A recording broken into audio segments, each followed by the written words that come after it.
Well, we're going to take another look at progress being made on the bridge on 20 Mile Creek, which is in Hedley,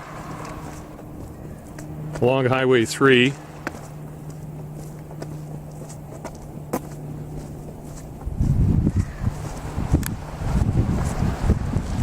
You'll see that they have the foundation in place for the bridge that'll go up as a temporary measure, as they divert traffic for this.